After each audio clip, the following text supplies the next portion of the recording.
우리 말씀 보겠습니다. 요한일서 3장 2절에서 3절 말씀입니다. 요한일서 3장 2절에서 3절 말씀.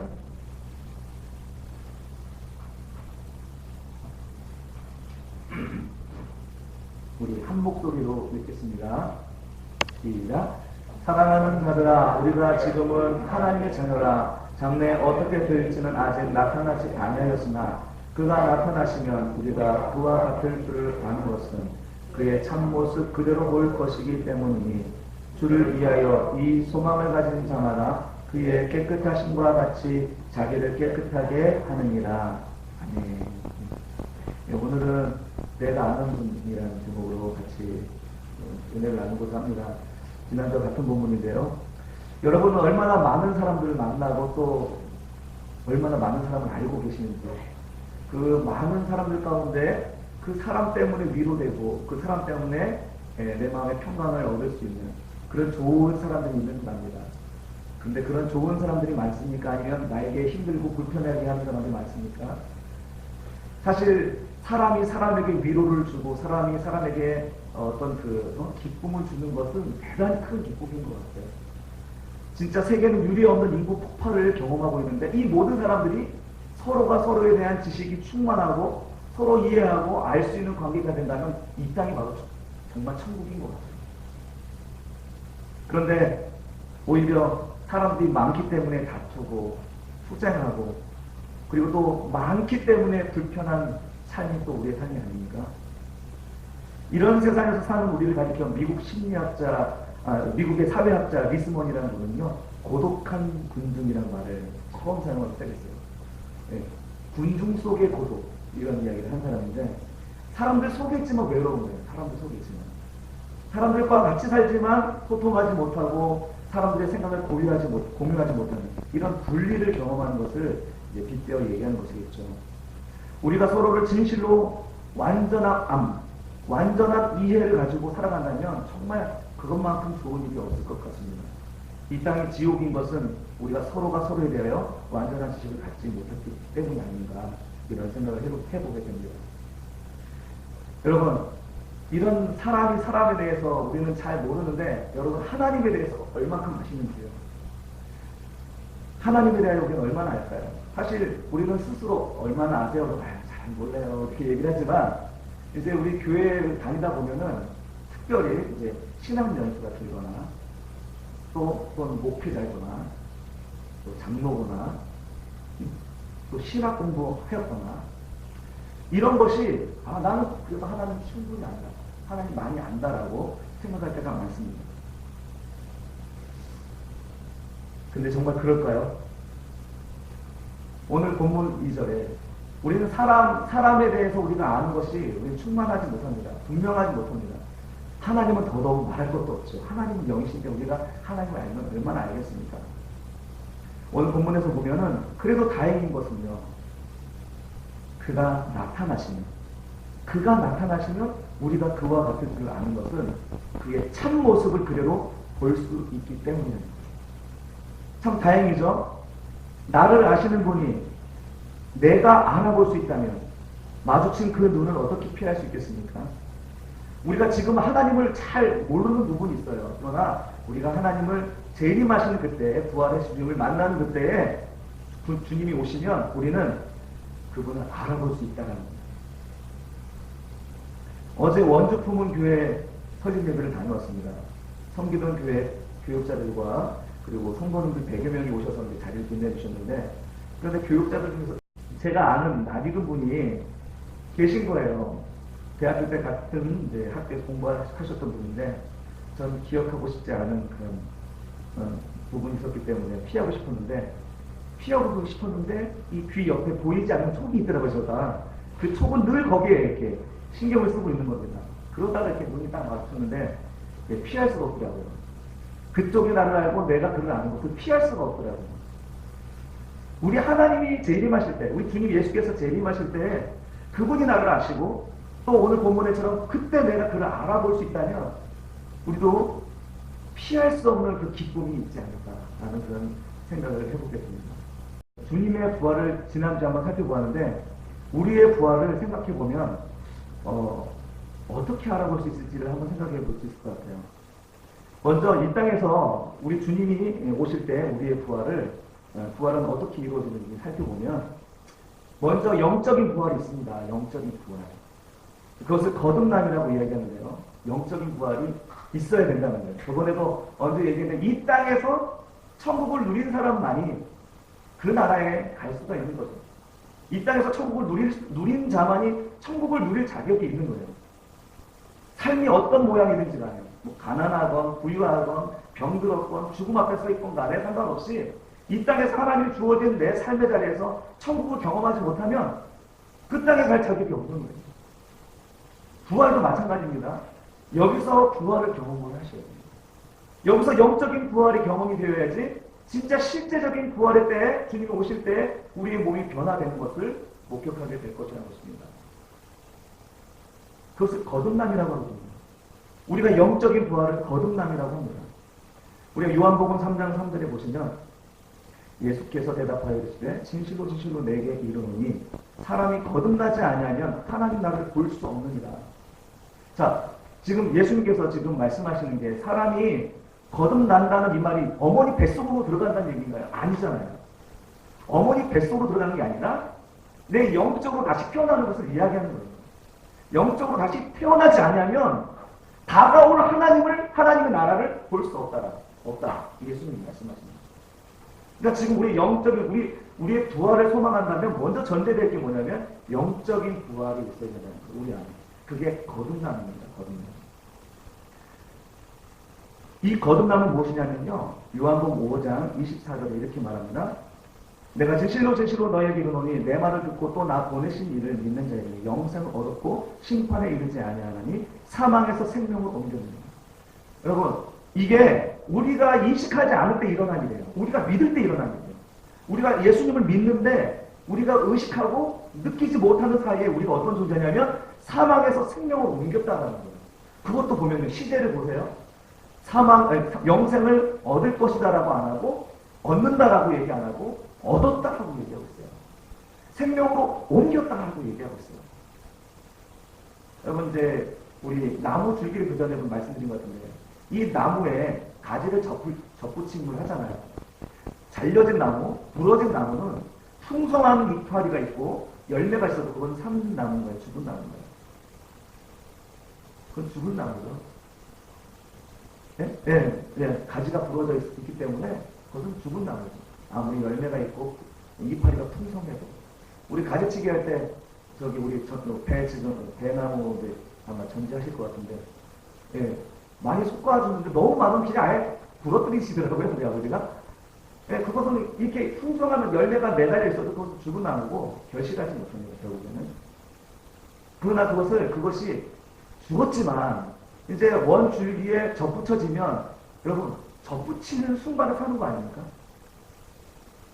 사망에서 생명을 얻는 겁니다. 우리가 믿을 때 일어나는 일입니다. 잘 인식하지 못하지만 우리 성경에서 우리의 구원과 부활은 이미 선언적으로 말씀해주고 있습니다. 성경에서 믿음으로 구원 얻는 것 그리고 거듭남은 언제나 선언적입니다. 요한복음 3장 18절 읽어드릴게요. 그를 믿는 자는 심판을 받지 아니하는 것이요 믿지 아니하는 자는 하나님의 독생자의 이름을 믿지 아니하는 것. 벌써 심판을 받은 것입니다. 그 자체가 심판이라는 거예요. 그 자체가. 접붙여져야 생명인데 떨어져 있으면 그 자체가 심판인 거예요. 하나님이 심판 내리지 않아도 그 자체가 심판입니다. 우리의 구원, 어둠과 심판은 이와 같이 과거의 일로 이미 이루어진 일로 묘사하고 있습니다. 우리는 여전히 육신을 갖고 있기 때문에 육신의 권세 아래에 있습니다. 그래서 우리는 여전히 짜증나고 여전히 분노하고 여전히 탐욕하고 여전히 음란하지만 우리 속에 있는 생명이 우리를 생명으로 이끈다는 것입니다. 우리 안에 있는 생명이 믿음에서 믿음으로 옮겨주신다는 거예요. 이것이 바로 우리에게 일어나는 일입니다. 사도 바울은 이렇게 얘기합니다. 빌립보서 3장 10절에서 11절 내가 그리스도와 그 구원의 권능과 그 고난에 참여함을 알고자 하여 그의 죽으심을 본받아 어떻게 해서든지 죽은 자 가운데서 부활에 이르려 하노라. 이미 이 사람은 구원받은 자예요. 이미 하나님께서 사망에서 생명을 옮겨 넣은 사람이에요. 그런데 이 사망에서 생명을 옮겨 넣은 사람, 이 속에 생명이 있는 사람이 어떤 경향이 있냐면 내가 이 부활을 이루고자 하는 경향이 생기는 거예요. 이 사망과 같은 삶을 생명으로 옮기고자 하는 그런 욕구가 올라온다는 거예요. 어떻게 그럴 수 있냐고요? 우리 속에 계신 성령님 때문에 그렇다는 것입니다. 우리 속에 있는 성령님이 우리 속에 있는 우리 육체와 싸워서 성령의 정욕을 따라서 성령의 욕심을 따라서 우리를 이끌어 가시기 때문에 그렇습니다. 지금 사도 바울은 상당히 성숙해진 상황이에요. 그러니까 그리스도의 고난에 참여하여서 어떻게 해서든지 죽은 자 가운데서 부활에 이르려고 얘기하지만 우리는 아직 이 정도는 아니죠. 우리는 어느 정도인지 아세요? 우리는 그래도 우리 속에 있는 성령께서 우리를 계속 타이르시면서 우리 현실에서 나타나는 모습 보면요. 내가 화를 내버려. 그러나서 뒤에서 후회하는 거예요. 하나님. 그러니까 내가 화를 냈습니다. 이게 우리 성령께서 우리 영이신 그분이 우리 안에서 타이르시고 그리고 그분이 우리를 통치하시는 거예요. 이것이 점점 성숙해진다. 오늘 사도 바울이 고백하대로 그 고백을 하게 되겠죠. 어떻게 해서든 이제는 이 그리스도의 권능과 그 고난에 참여하여 함을 알고자 하여 그의 죽으심을 본받아 내 죽는 한이 있더라도 내가 부활에 이르겠다. 이런 마음으로 고백하는 그런 성숙함에 이르겠지요. 여러분, 우리 안에 먼저 영적인 부활이 일어나면 성령께서는 주님 오실 때까지 부활 재림하실 때까지 계속 이런 일을 우리 안에서 역사하시고 이루어 가신다는 것입니다.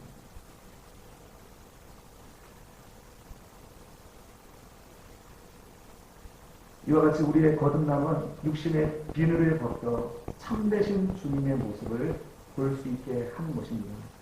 이 땅에서 천국을 경험한 사람이 저 천국에 갈 수 있는 것처럼 이런 영적인 부활을 경험한 자들이 실제적인 부활을 경험하게 되는 줄로 믿습니다.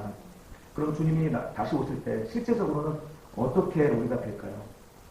자, 실제적으로는 어떻게 되냐면 부활과 변화가 일어난다는 것입니다. 부활과 변화.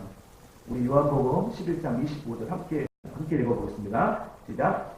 예수께서 이르시되 나는 부활이요 생명이니 나를 믿는 자는 죽어도 살겠고 무릇 살아서 나를 믿는 자는 영원히 죽지 아니하니 이것을 내가 믿느냐? 아멘.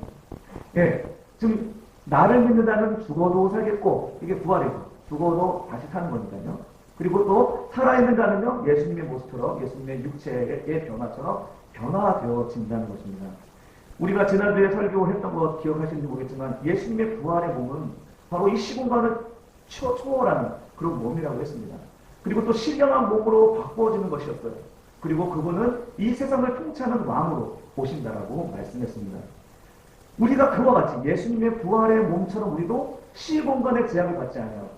신령한 몸으로 바뀌어지고 예수님과 더불어 우리가 통치한다는 것은 이건 엄청난 것 아닙니까? 잘 생각해보면 우리가 신이라는 거예요. 우리가 신. 우리 하나님께서 예수 그리스도와 성령과 더불어 어떤 분이십니까? 한 분이라고 얘기하잖아요. 성부, 성자, 성령을 우리가 한 분이라고 해요. 이것은 그리스도와 하나님과 성령의 온전한 연합을 의미하는 것입니다. 온전한 연합. 너와 내가 다르지 않을 만큼이나 온전한 연합을 이야기하는 거예요. 그런데 예수님 우리 제자들에게 뭐라고 해요? 너희가 내 안에, 내가 너희 안에 있을 때 무엇이든지 구하라고 그러잖아요. 그럼 다 된다고. 왜요?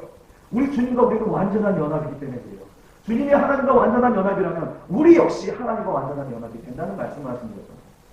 우리가 신이라는 것이. 부활할 때 어떤 일이 일어나냐? 그냥 우리 예수님처럼 그런 부활체로 변하는 것뿐만 아니라 그 존재 자체가 하나님과 같이 된다는 거예요. 우리는. 할렐루야. 하나님 그것 때문에 이 수천 년을 통하여 오랜 시간을 기다려서 예수님이 이 땅에 보내신 것이 아닙니까? 그래서 주님과 우리는 하나가 되어서 계시록의 말씀처럼 우리는 주님과 더불어 세세토록 왕노릇 하실 것이다 라고 얘기하고 있습니다. 세세토록 주님과 왕노릇. 주님이 통치하는 것이 곧 내가 통치하는 것이고 내가 통치하는 것이 곧 주님이 통치하시는 것이죠. 창세기 처음에 나와있던 아담은 바로 왕이었어요. 왕. 하나님 처음으로 그 땅의 왕으로 보내주신 존재. 그런데 그 왕의 실권을 했죠. 그러나 하나님께서는 다시 이 예수 그리스도를 통하여서 우리를 왕권을 회복시켜 주신 것입니다. 여러분, 바로 이 왕권을 회복한 성도들의 정체성, 이게 바로 성도들의 정체성이라는 겁니다. 사도 바울은 아무것도 없는 자입니다. 그러나 모든 것을 가진 자라 이렇게 자신 있게 얘기했어요. 한번 볼까요? 고린도후서 6장 10절인데 같이 읽을게요. 근심하는 자가 항상 기뻐하고 가난한 자 같으나 많은 사람을 부유하게 하고 아무것도 없는 자 같으나 모든 것을 가진 자로다. 아멘.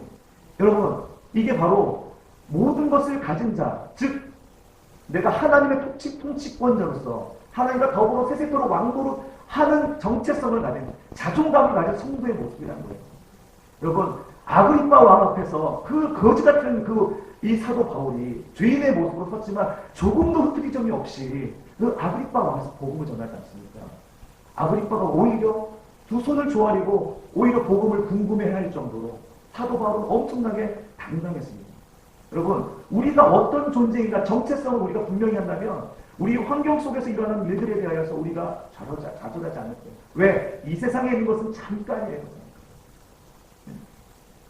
그러나 주님을 만나서 주님과 더불어 통치하는 그 세상은 영적인 세상뿐만 아니라 우리 육신을 가지고서 새로운 새 하늘과 새 땅에서 우리가 주님과 함께 더불어 세세토록 왕노릇할 거다라는 그런 비전을 주셨습니다.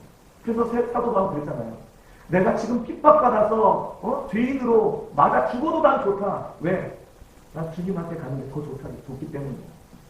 그러나 내가 지금 내가 살아서 지금 있는 것은 바로 너희들의 유익 때문이 아니냐. 이렇게 고백하지 않습니다. 내가 살아서 있는 것은 너희들의 유익 때문에 있는 것이 난 솔직히 지금 주님 오라고 하면 아멘 할렐루야나 가겠다라는 거예요. 여러분, 사도 바울은 정말 아무것도 없었습니다. 빈털털이었어요. 하루하루 끼니를 걱정이 않고 물질이 빈곤했던 사람이에요. 그러나 모든 것을 가진 자예요. 사랑하는 여러분, 여러분은 모든 것을 가진 자예요. 모든 것을 가진 자로서의 자부심을 가지고 그런 정체성을 가지고 우리 진짜 뭉하게 살지 않기를 바랍니다. 비굴하게 살지 맙시다. 자신감 있게 사람들 앞에서 정말 저 사람들은 뭐 가진 것도 없는데 저렇게 자신만만해 이런 모습으로 우리의 당당함을 세상에 보여줄 수 있기를 간절히 바랍니다.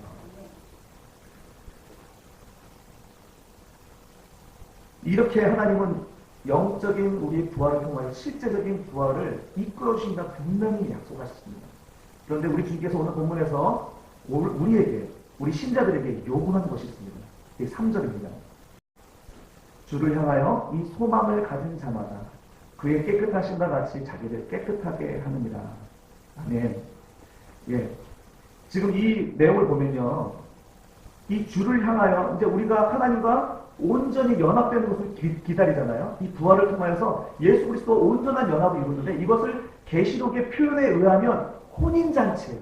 어린 양의 혼인잔치라는 거예요. 혼인잔치가 뭡니까? 결혼이잖아요. 주님이 우리의 신랑으로 오시고 우리가 그의 신부로 가는 거예요. 신랑 되신 그분이 깨끗하신 것 같이 신부된 우리도 깨끗해야 됐다는 그런 마음을 갖는 거예요. 우리 주님을 생각할 때 여러분 우리 그렇잖아요. 결혼할 때 가장 신랑 신부가 정말 예쁘고 순결한 모습이 아닌가 싶어요. 결혼의 모습이. 그래서 성경에서도 이 혼인잔치의 모습으로 이 천국을 예수님과의 연합을 이야기하는 게 아닌가 싶습니다.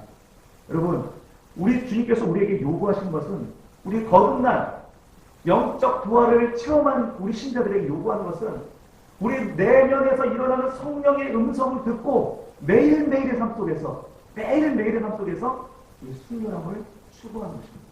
깨끗함을 추구하는 거예요. 내가 그리스도의 신부로서 그리스도의 얼굴에 먹칠하지 않고 내가 신부로서 준비되어야겠다는 이런 정체성으로 살기를 요구하고 있는 것입니다.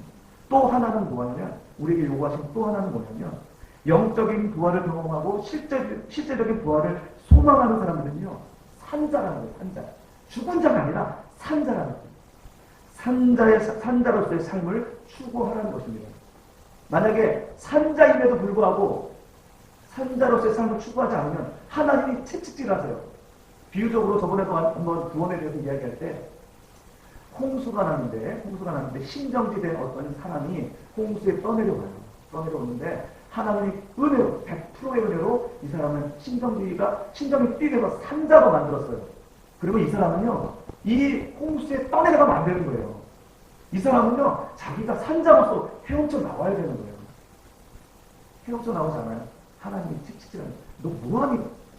빠져나와야지. 오늘 우리에게 그렇게 하실 거라는 것이죠. 우리는 하나님께서 이미 우리를 산자로 영적인 부활을 체험한 자로 우리를 부르셨습니다. 이제 앞으로 여러분은 실제적인 부활을 맞이할 거예요. 거기에 변함이 없습니다. 취소됨이 없습니다. 그러나 오늘 우리의 삶 속에서 우리가 그렇게 산자로서의 삶을 살지 못한다면, 그냥 마냥 죽은 자처럼 홍수에 떠내려가듯이 그냥 세비에 시위에 흘러가버리면 하나님이 채찍질 하신단 말이에요. 깨우신단 말이에요. 그때 번뜩 정신 들어서 오시는 것도 좋지만 우리가 매일매일의 삶 속에서 정신 차리며 내가 산자로서의 삶을 추구하는 것이 바로 하나님의 뜻인 줄로 믿습니다. 이제 말씀을 이제 정리하겠습니다. 오늘 하나님께서는요, 우리를 아신다라고 이야기합니다. 우리는 하나님을 알기를 원하지만 하나님은 우리를 먼저 아셨어요. 먼저 아셨어요. 여러분, 부활이라는 말이 뭡니까? 부활? 다시 산다는 거잖아요. 다시 산다는 전제는 뭡니까? 예전에 살았다는 겁니다. 예전에 살았었는데 죽었다는 거죠. 근데 다시 산다는 거예요. 우리의 본래는 뭐냐면 본래 하나님 것이었어요. 본래 하나님 마음속에 있었던 자들입니다. 본래 하나님 마음속에 있던 자들이 하나님으로부터 벗어나서 하나님 믿고 살아갔던 그런 자들인데, 예수 그리스도의 그 부활의 천년을 통해서 우리에게 영적인 부활을 주시고 이제 실제적인 부활을 우리에게 주셔서 다시 회복시키신다는 겁니다. 그때요, 이거는 제 추측이에요.